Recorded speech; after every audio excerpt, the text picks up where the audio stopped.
J'ai rencontré Jean-Jacques Goldman début 86 pour la première fois.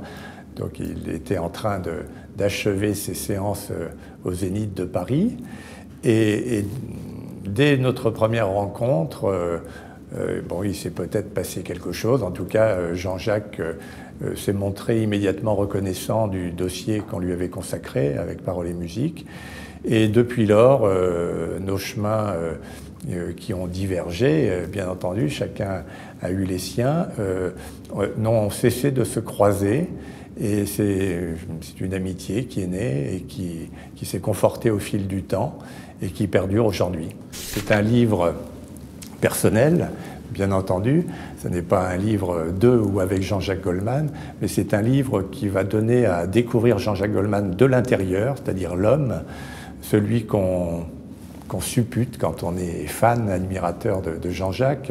Je parlais de sa modestie, de son humilité, mais c'est bien plus que ça. C'est quelqu'un qui, en se remettant dans le contexte de l'époque où il chantait encore, qui a battu tous les records de vente de disques, tous les records de fréquentation de spectacles de l'histoire de la chanson francophone, et qui pourtant est toujours resté en retrait.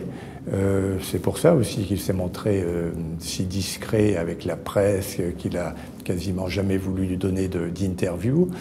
C'est parce qu'il estime que lui, il a fait son travail de chanteur, qu'il l'a fait du mieux possible, mais que voilà, tout ce qui a suivi, la gloire, le succès, la fortune, c'est plus qu'excessif en réalité. Donc il ne veut pas en rajouter, il ne veut pas donner du grain à moudre à nouveau pour qu'on en rajoute. Mais j'espère pouvoir faire découvrir cet aspect plus qu'attachant de Jean-Jacques Goldman. Je n'ai pas écrit beaucoup de livres dans ma vie.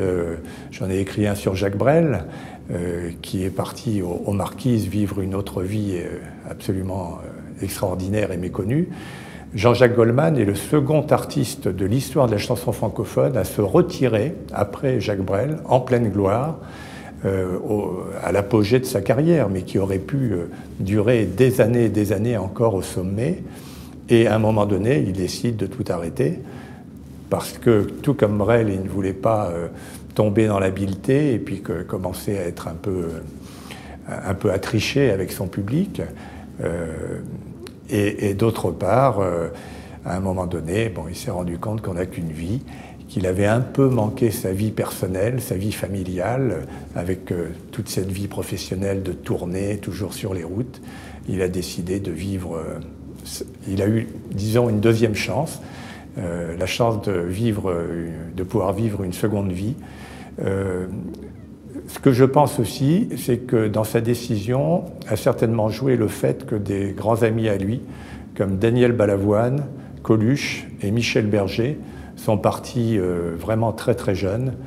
Et peut-être qu'à un moment donné, Jean-Jacques s'est dit qu'il ne fallait pas trop tirer sur la corde, qu'il y avait peut-être quelque part un marionnettiste qui tirait lui-même les fils et qu'il fallait peut-être ne pas dépasser la limite autorisée.